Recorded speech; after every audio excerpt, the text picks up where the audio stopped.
에스겔 48장 마지막 장까지 읽었습니다. 오늘도 태풍이 오고 비가 내리는 가운데에도 새벽을 깨우신 여러분들에게 하나님이 그거 놀라운 은혜로 채워주시기를 원합니다. 태풍이 올 때마다 많은 피해를 주고 있습니다. 하나님은 그것도 필요해서 주시기 때문에 우리는 늘 순응하며 잘 대비하고 가야 되겠죠. 우리 인생에도 이러한 태풍과 같은 어려움이 올 때가 있습니다. 잘 준비해서 방비하고 나면 승리할 수 있지만 그렇지 아니하면 태풍에 휩쓸려 가는 것과 같이 그렇게 어려움을 당할 수도 있습니다. 주님은 우리에게 늘 그래서 말씀하시는 거예요. 너희가 이렇게 살면 승리하리라, 행복하리라. 그래서 행복의 편지를, 사랑의 편지를 계속 우리에게 주신 것입니다. 오늘 읽은 에스겔 47장, 48장은 결론 부분입니다. 에스겔에서 37장과 47장이 가장 주된 그러한 말씀의 장인데요. 이 47장에 와서 클라이맥스를 이루게 됩니다. 하나님이 왜 이렇게 하셨을까? 하나님이 그들을 영적으로 성장하고 성숙시키셔서 하나님 보시기에 아름다운 주님을 닮은 하나님의 자녀로 만드시기 위함이었음을 알 수 있게 됩니다. 그리고 에스겔에만 나오는 특별한 거, 이게 신령한 환상 중에 보는 것이지 현상적으로 나타난 것이 아닙니다. 그리고 성경에 나오는 모든 다른 곳의 치수가, 길이, 재는 이러한 치수가 어떠한 단어로 나와요? 어떠한 용어로? 척은 에스겔에만 나옵니다. 다른 성경에는 뭐라고 나와요? 길이를 재는 그 단어가, 용법이 규빗이지, 규빗. 노아의 그 방주도 몇 규빗이고, 그 다음에 솔로몬 성전의 길이 막 폭과 이런 것도 몇 규빗이고, 그 다음에 다윗과 맞서서 싸운 골리앗은 6규빗 한 뼘이다. 딱 규빗이잖아요. 규빗은 45 내지 50cm. 되게 계산하기 좋게 50cm로 하지만, 그 다음에 이 척은 30.3cm. 한자로 척이고, 우리말로는 자라고 그러죠. 자. 한자, 두자. 제가 어렸을 때에 길이를 재는 그 단위가 주로 척, 자 이렇게 말했는데요. 재단하시는 분들은 쭉 이렇게 된 자가 있어요. 자가. 대개 한 석자 정도 되는 것 같아. 30cm, 30cm, 30cm, 한 1m 정도 되는 거. 그거 가지고 꼭 하고 그리고 재고 그러더라고요. 30.3cm죠. 한 척. 한 자는. 그래서 이 에스겔에만 특별하게 독특하게 척으로 나온다. 길이의 그 단어 길이를 말하는 그걸 용어 그렇게 나온다. 그렇게 생각을 하시고, 에스겔 47장에 나오는 이것은 우리에게 영적인 성장, 영적으로 얼마나 우리가 성장하고 성숙해야 되는가 하는 것을 점진적으로 점차적으로 보여주는 것입니다. 비록 포로에서 지금은 살고 있지만 너희들이 가야 할 영적인 길은 언제까지나 어린아이의 상태에서 머물러 있지 말고 점점 자라나서 어른스러워져야 된다. 영적으로 이제는 좀 더 성장하고 성숙한 귀한 후에 그러한 삶을 살아야 함을 말씀하고 있습니다. 오늘날 우리에게도 똑같이 대입을 시켜서 어린아이와 같이 그렇게 살지 말고 어른스럽게 살아야 행복함을 말씀하고 있습니다. 47장 갑니다. 그가 나를 데리고 에스겔을 데리고 성전 문에 이르시니, 이거 지금 환상 중에 보는 성전입니다. 실제로 있지 아니한 성전이란 말이죠. 에스겔서에 나오는 모든 것이 환상 중에, 에스겔의 몸은 땅에 있지만 영혼을 하나님이 데리고 가셔서 성령이 끌고 가셔서 보여주는 그러한 성전의 모습입니다. 에스겔을 데리고 성전 문에 이르시니 성전의 앞면이 동쪽을 향하였는데 그 문지방 밑에서 물이 나와 성전 중앙에 성전 정문에서 물이 나오는 거예요. 문지방 밑에서 동쪽으로 흐르다가 성전 오른쪽 제단 남쪽으로 흘러내리더라. 이것은 하나님이 우리에게 주시는 은혜의 분량입니다. 얼마만큼 은혜를 받아 누릴 수 있느냐. 성전에서, 주의 전에서 하나님의 은혜는, 은혜의 샘물은, 은혜의 강물은 흘러내린다는 것입니다. 그래서 성전을 통해서 주시는 은혜를 성전에서 받아야지 어디에서 받을 수 있겠어요? 그래서 주님은 내 집이다, 만민이 기도하는 집이다, 제사해야 된다, 예배해야 된다, 계속해서 말씀하는 거예요. 포로로 잡혀가 있어도 너희들이 이제 귀환하면 주의 전에서 이렇게 은혜를 받고 살아야 된다는 걸 비유로, 아니 영적으로, 환상으로 지금 보여주고 있는 것입니다. 2절, 그가 나를 데리고 북문으로 나가서 바깥길로 꺾여 동쪽을 향한 바깥문에 이르시기로 본즉 물이 그 오른쪽에서 스며 나오더라. 계속 물은 성령을 의미하는 것입니다. 하나님의 은혜를 의미하는 것입니다. 3절 같이 읽겠습니다. 3절, 그 사람이 손에 줄을 잡고 동쪽으로 나아가며 천척을 청량한 후에 내게 그 물을 건너게 하시니 물이 발목에 오르더니 아멘. 그 사람이, 천사가, 어떤 하나님의 사람이, 하나님이 보내신 사자가 줄을 잡고 동쪽으로 나아가며 천척을 청량한 후에, 천자를 청량한 거예요.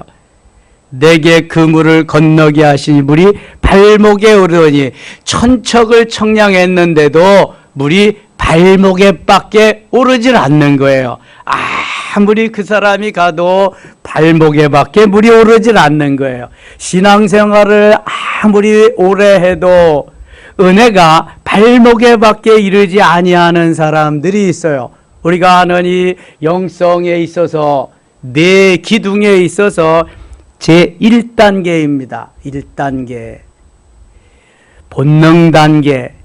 예? 아주 기초적인 그러한 단계. 구원은 받았지만 은혜 속에 잠겨서 살지 못하는, 늘 지척거리는 물에서 아이들이 물방울이나 튕기면서 발이나 거기에 이제 물을 튕겨가면서 살아가는, 소꿉장난하고 어린아이들이 살아가는 그 정도의 신앙생활을 말하는 거예요. 신앙생활이 재미가 없죠. 그러니까 어린아이들이 뭐 있겠어요. 자기 맛있는 거나 줘야 좋아하고, 자기나 좋게 해줘야 좋아하고, 헤헤 웃고 그러지. 조금만 기분 수틀리고 그러면 땡깡이나 부리고 그냥 투정이나 하고 그러죠.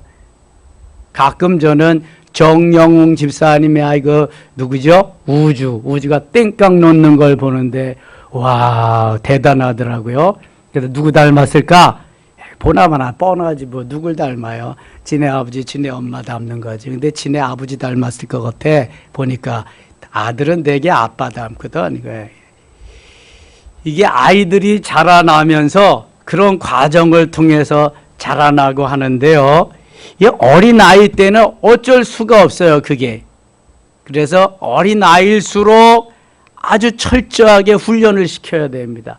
그때부터. 그래야 이 버릇이 오래 가지 않습니다. 그러면 어려서부터 우리가 초창기부터 예수 그리스도를 만나게 하고 신앙생활을 잘 하게 해야 되는 거예요. 사도 바울이 에베소 교회에 가서 너희가 성령을 받았느냐 물어보잖아요. 사도행전 18. 우리는 성령이 있는 것을 듣지도 못했습니다. 그런다고. 고넬료 목사님이 성령에 대해서는 가르치지 않은 거예요. 전하지 않은 거예요. 아볼로 목사님이. 고넬료는 저기지 10장에 나오는 이 아볼로 목사님은 모태신앙이자 신학교 교수이면서 성경에 능통했지만 성령을 몰랐어요. 그 성령을 전해주지 않은 거예요. 성령이 있다는 말을 듣지도 못했어요. 그래서 사도 바울이 가서 성령을 받았느냐, 성령을 통해서 역사하는 성령을 만나게 하고 그 은사를 체험하게 해줍니다. 사도행전 19장에 보면은. 여러분, 성령을 체험하고 성령의 은혜를 경험해야 이 은혜가 발목에서 계속해서 성장하고 성숙하며 역사를 이룰 수가 있는, 성령의 역사가 아니면 안 되는 거예요. 우리의 영혼은 영이기 때문에 육신은 성령의 말씀 안 들어도 괜찮아요. 육신은 밥 먹으면 돼요. 육신은 음식물 섭취하면 되는 거예요. 그러나 영혼은 성령의 역사에 의해서만, 하나님의 말씀으로 성령의 역사를 통해서 자라나게 되어 있는 거예요. 성령을 받아야 되는 거예요. 성령을 체험해야 되는 거예요. 내적으로 외적으로 체험한 오순절 사건의 성도들이 힘있고 파워있게 능력있게 산 것이 바로 이런 것입니다. 발목에 채이는 어린아이의 신앙으로는 아무 일도 할 수가 없어요. 섭섭한 일만 있죠. 자꾸만 나에게 들어오는 스트레스만 많지요. 이게 은혜로운 삶이 되지 않습니다. 4절 같이 읽어요. 4절. 다시 천척을 측량하고 내게 물을 건너게 하시니 물이 무릎에 오르고. 아멘. 자, 천척을 또 측량했어요. 그랬더니 물이 그 다음에는 무릎까지 올라왔다. 무릎까지 올라오는 신앙도 꽤 괜찮은 거예요. 이제는 기도할 수 있고, 기도함으로 인해서 하나님이 말씀해 주시고 되어지는 일도 경험하고 겸손해질 수 있는 그러한 기초도 하나님이 마련해 주시니 무릎까지만 올라와도 괜찮잖아요. 우리가 하는 영성훈련의 제2단계 무릎 단계입니다. 대개 그때는 체험도 할 수 있고요. 윤리적으로, 기독교 윤리적으로도 살 수 있습니다. 내 본능을 떠나서. 그래서 물이 무릎까지만 와도 얼마나 괜찮잖아요. 어린아이들은 무릎까지 오는 그러한 물 속에서도 꽤 잘 놉니다. 그 이상 더 들어가면 위험해요. 어린아이는. 그런 거예요, 여러분. 그래서 하나님이 아무나 주시는 거 아니에요. 성령 체험하고 은혜 받을만 해야 무릎 단계까지도 주는 거란 말이죠. 이런 영적인 세계를 깨달음이 있고 알아야만 우리가 은혜의 세계에서 어떻게 살아야 되는 걸 알 수가 있잖아요. 무릎에 오르는 신앙. 그 다음에 다시 천척을 측량하고 내게 물을 건너게 하시니 물이 허리에 오르고, 세 번째 측량에 천척을, 3천척을 측량하니까 그 다음에 물이 허리에 올랐다. 허리는 상반신과 하반신을 연결해 주는 역할을 합니다. 허리가 유연해야 모든 일도 할 수 있고 운동도 할 수 있고 할 수 있습니다. 허리가 고장나면 잘 아무것도 할 수가 없어요. 허리는 대단히 중요한 것입니다. 군대에 가면은 허리에다가 차는 것이 많습니다. 여기에 탄띠도 차고요, 수류탄도 차고요, 단검도 차고요, 물통도 차고요. 허리가 힘이 있기 때문에 허리에게 많은 것을 차는 것입니다. 그래서 에베소서 6장 10절 이후에 완전 무장할 때 허리에는 진리의 띠를 띠고 이렇게 말씀합니다. 허리까지만 물이 차도 웬만한 사람은 수영을 할 수가 있습니다. 허리까지만 차도. 허리에 오는 신앙은 굽혀서 겸손한 삶을 살 수 있고요. 허리까지 오는 신앙 속에서 허리에까지 힘만 생겨도 여러모로 일을 할 수가 있습니다. 우리가 하는 영성 4단계 진리 단계입니다. 하나님의 말씀으로 무장하고 말씀 속에서 내가 어떻게 살아야 할지를 결정하는 시기가 이게 허리의 단계, 진리의 단계입니다. 그렇다면 허리의 단계까지 오지 못한다면 어린아이의 상태는 벗어났지만 비스무리한 거예요. 이리 뒤뚱 저리 뒤뚱, 이리 삐주고 저리 삐주고 그냥 막 자기 하고 싶은 대로 이렇게 하는 거예요. 그래서 목회가 어렵습니다. 성도 간의 교제가 어렵습니다. 자기만 잘났다고 하고요. 왜 그런지 아세요? 영적으로 바로 성장하고 성숙하지 못해서 그런 거예요. 에스겔 47장만 영적으로 잘 이해를 해도 그런 삶이 없지요. 은혜 받게 되고요. 기도하게 되고요. 성장하고 성숙하게 되는데 그걸 모르니까 자기 잘난 척하면서 그렇게 사는 게 있다고 교만하고 됐다고 교만하고 이게 다 어린아이와 같아서 그래요. 발목의 신앙, 무릎의 신앙이 돼서 그런 거예요. 허리의 신앙만 와도 겸손해집니다. 내가 할 수 있는 일이 없거든요. 이제 그때 되면은 내가 할 수 있는 일이 있기는 있다. 허리에 차면은 얼마든지 걸어 다닐 수 있어. 물속에서도 수영장 가면은. 자, 그 다음에 5절 같이 읽어요. 5절. 다시 천척을 측량하시니 물이 내가 건너지 못할 강이 된지라 그 물이 가득하여 헤엄할 만한 물이요 사람이 등이 건너지 못할 강이더라. 아멘. 다시 천척을 측량해 4천척을 측량하고 나니까 건너지 못할 강이 됐다. 건너지 못하면은 주님이 건너주셔야 돼. 배를 띄우든지 아니면은 수영을 잘해서 건너가든지 그래야 돼. 건너지 못할 강. 그 물이 가득하여 헤엄칠 만한 물이요.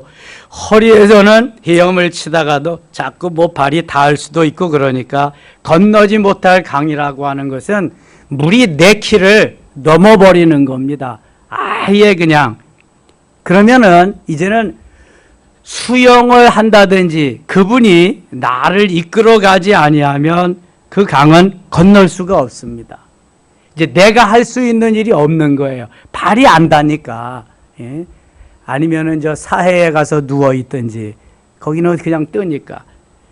이것은 영적으로 생명 단계를 의미하는 것입니다. 주님이 나를 주장하시고 인도하시고 나를 이끄셔서 주님 기뻐하는 삶의 자리로 나를 계속 이끌어 가시고 임마누엘 하시는 하나님, 우리와 함께 하시는 하나님, 나와 동행하시는 그 하나님. 기는 사람보다 더 빠른 사람은 무슨 사람이다? 걷는 사람이다. 걷는 사람보다 더 빠른 사람은 뛰는 사람이다. 뛰는 사람보다 더 빠른 사람은 나르는 사람이다. 슈퍼맨.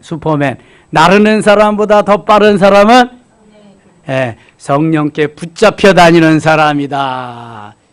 이게 다시금 일천척을 청량해서 헤엄할 물이 되고 헤엄칠 강이 된다고 하는 것은 성령께 붙잡혀서 성령에 이끌려서 내 마음대로가 아니라 성령 마음대로 주님 뜻대로 하시옵소서 나는 딸랑딸랑 주님의 종입니다. 이렇게 사는 사람이에요.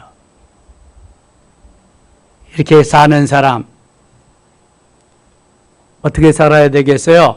1단계에 살아야 되겠어요? 2단계에 살아야 되겠어요? 3단계에 살아야 되겠어요? 이 4단계 생명 단계에 살아야 되겠어요? 여러분 생명 단계에서 여기에 건너지 못할 강의 단계로 살아가지 아니하면 행복이 없는 거예요. 행복. 누림의 그 행복은 조금 있기는 있겠지만 아이들이라고 없어요. 그들이 느끼는 행복이 있지요. 무릎에 산다고 없겠어요. 조금씩은 다 있어요. 허리에 살면 조금 더하고 헤엄할 강, 건너지 못할 강, 헤엄칠 만한 물, 건너지 못할 강, 헤엄칠 만한 물. 이쯤 돼야 주님이 딱 잡으시고 주님의 이끄심 속에서 행복하게 나는 오늘도 행복합니다. 고백할 수 있는 거예요. 살아있음에 감사하고 기도할 수 있음에 감사하고 이 새벽도 주 앞에 나올 수 있음에 감사하면서 행복에 젖어서 살 수 있는 그 사람, 바로 건너지 못할 강, 헤엄칠 만한 물에서 사는 사람입니다. 여러분, 우리가 이 말씀을 볼 때마다 나는 어디쯤 해당되는가? 어디쯤 가고 있을까? 나는 어디에서 지금 신앙생활 하는가를 알 수가 있습니다. 제4단계 생명단계 헤엄칠 만한 물, 건너지 못할 강이 아니라면 나는 부단히 오늘도 힘쓰고 애쓰며 나를 쳐서 복종시켜야 됩니다.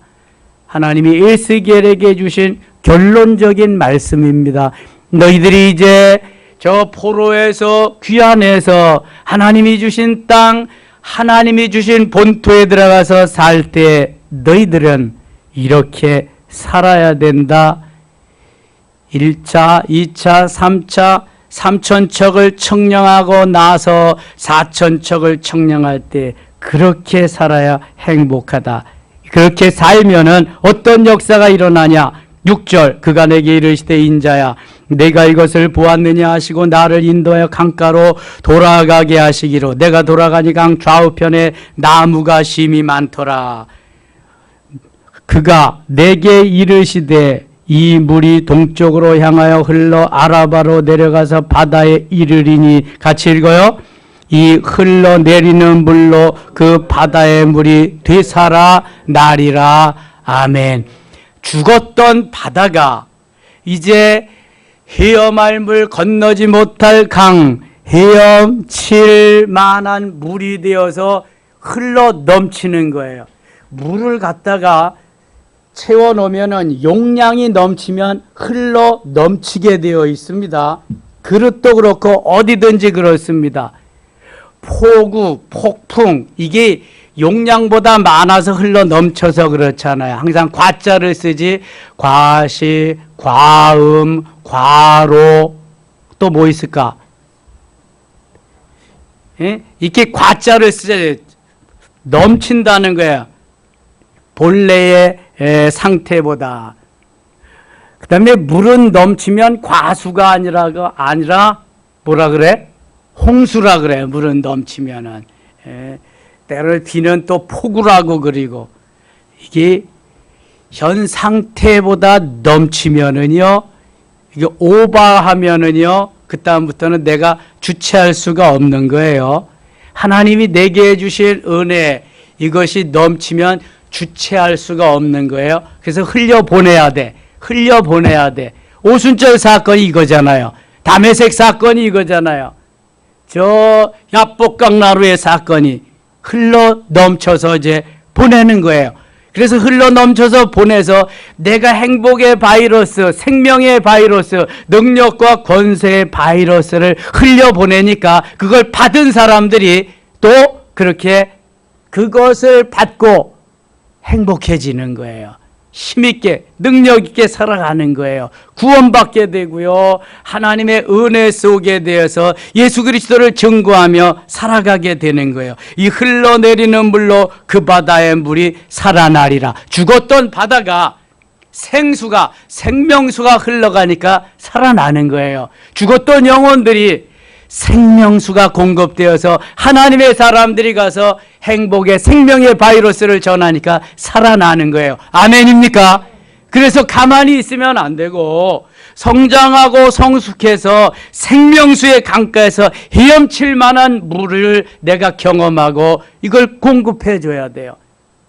시편 78편 15절 16절에 보니까 거기에 하나님께서 반석을 쪼개셔서 물이 폭포수와 같이 콸콸콸콸 다 흘러 넘치게 하셔서 시내가 되고 강물이 되게 하십니다. 그것을 받아 마시는 자마다 다시 살고요, 거기에서 회포를 풉니다. 마시고 수용하고 마시는 자마다 사는 거예요.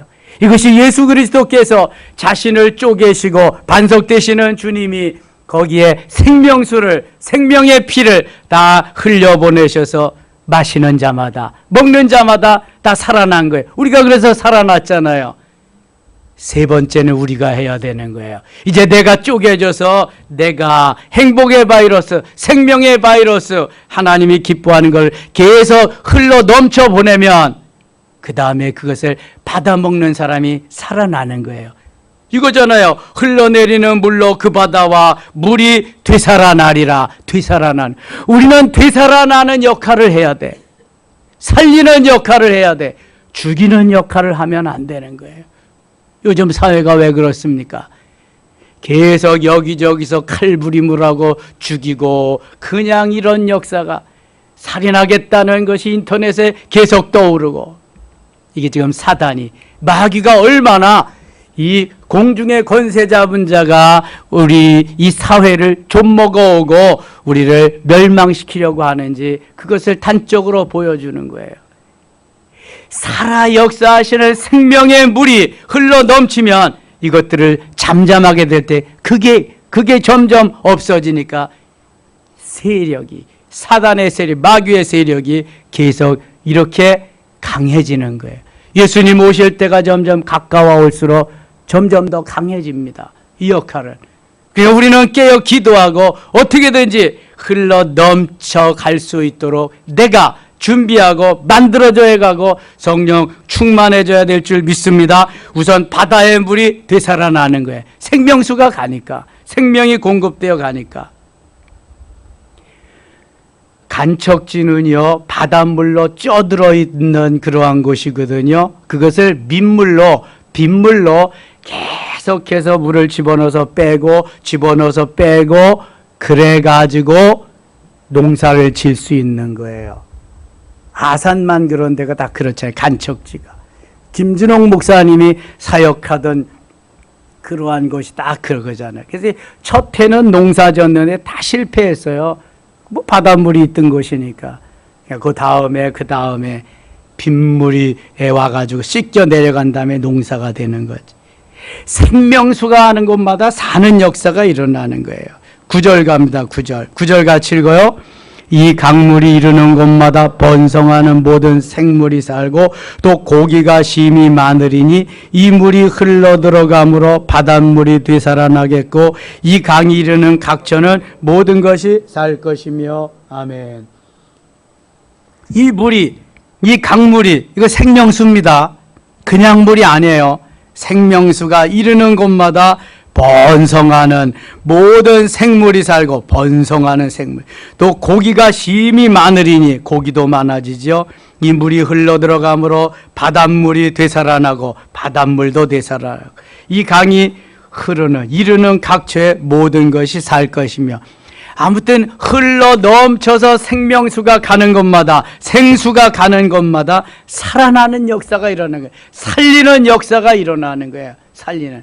이것은 그리스도인이, 성장하고 성숙한 그리스도인이 가는 곳마다 살리는 역사, 생명의 역사, 진리와 생명의 역사가 일어난다는 것을 말씀하는 거예요. 그런데 요즘 왜 이렇게 자꾸 그리스도인이 죽어지고 기독교를 선호하는 프로테이지가 적어지고 주일마다 예배를 나는 꼭꼭 드리겠습니다 하는 게 점점 줄어들까?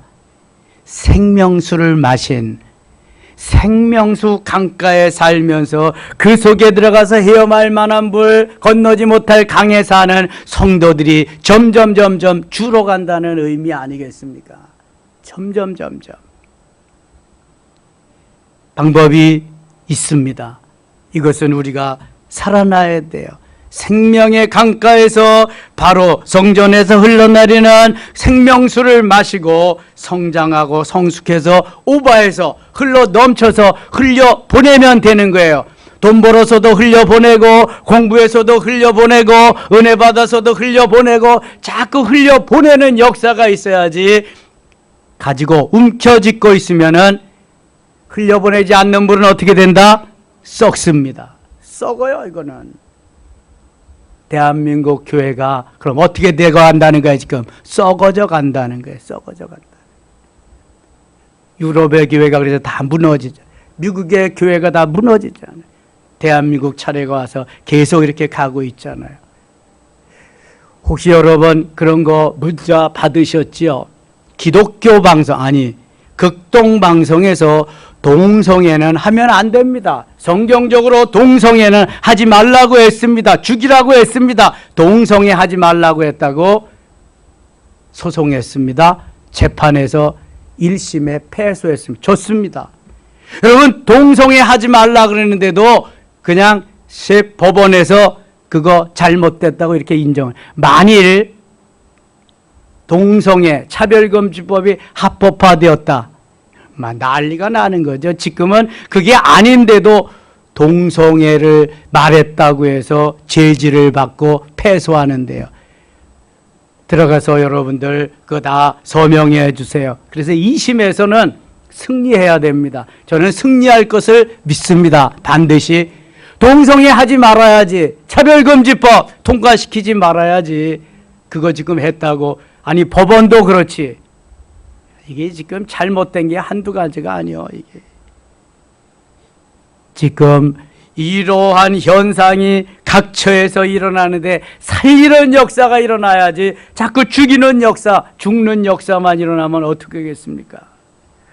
10절, 또 이 강가에 어부가 설 것이니, 고기가 많으니까 어부가 있잖아요. 엔게디에서부터 에너글라임까지 금을 치는 것이 될 것이라. 그 고기가 각기 종류를 따라 큰 바다의 고기같이 심이 많으려니와. 심이 많대. 많아도 엄청 많은 거예요. 엄청 많은 거예요.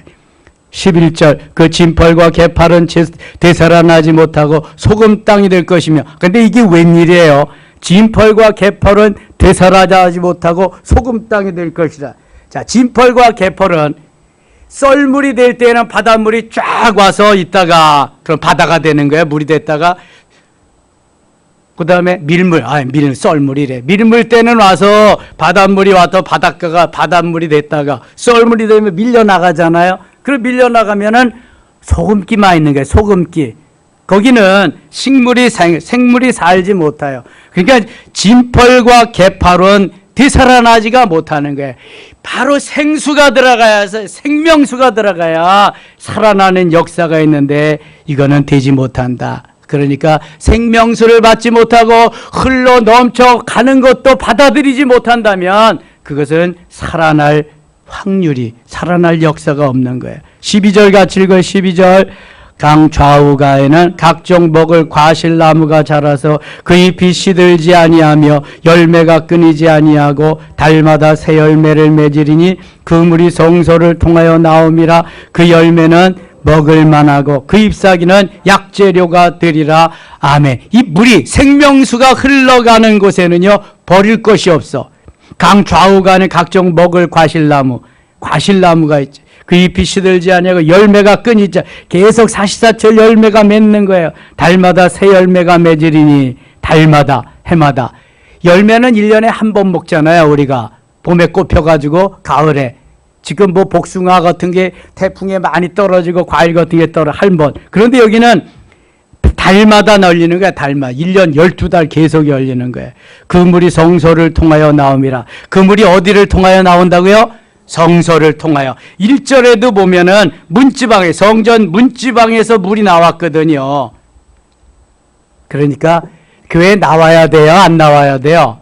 나와야 되는 거잖아요. 성전 문지방에서 나오고 성소를 통해서 생명수가 나오니까. 이 물이 흘러가지 아니하면 사는 역사가 없으니까 여기에 이렇게 말씀. 강 좌우간에 각종 먹을 과실나무가 자라서 그 잎이 시들지 아니하며 열매가 끊이지 아니하고 달마다 새 열매를.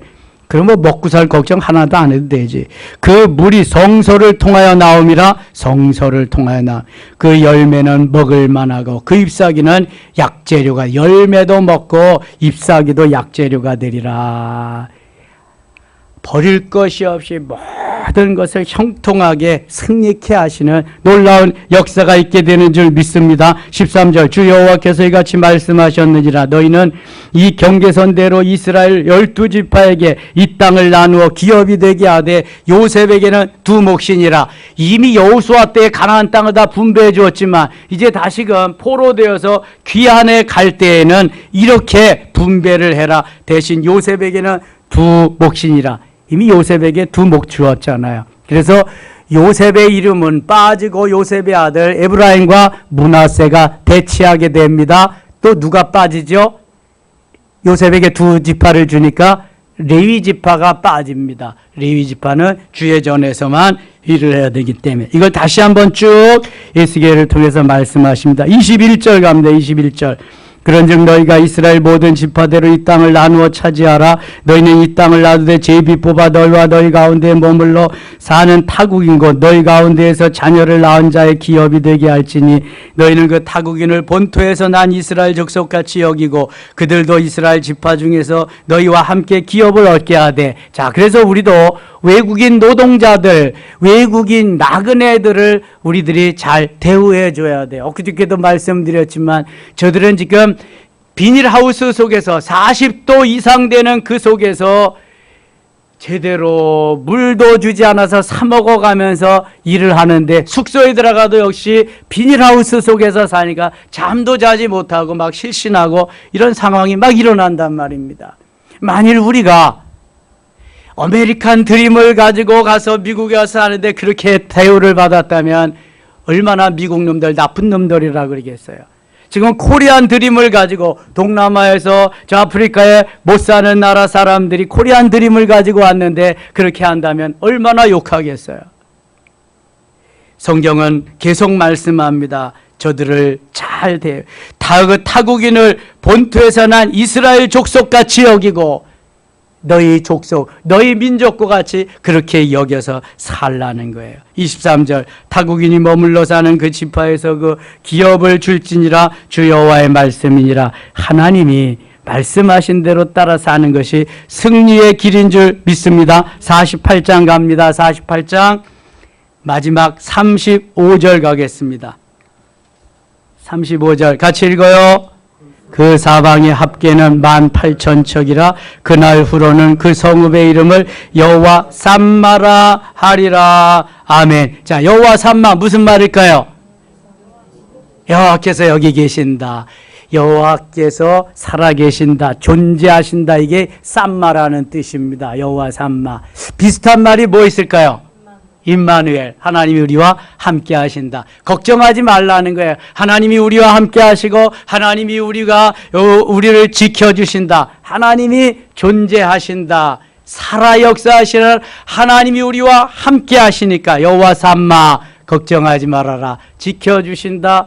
하나님의 계획 속에서 70년 동안 포로 생활하고 이제 너희들을 귀환시켜 들어갈 테니까 너희는 이렇게 살아라. 행복의 바이러스를 넘치면서 흘려 보내면서 살아라. 이것이 너희가 생명의 삶을 사는 것이다 말씀해 주고 있습니다. 우리는 지금 에스겔의 환상을 보면서 하나님의 놀라운 은혜의 그 속에 들어가서 묵상하고 마무리했습니다. 여호와 삼마, 하나님 여기 계십니다.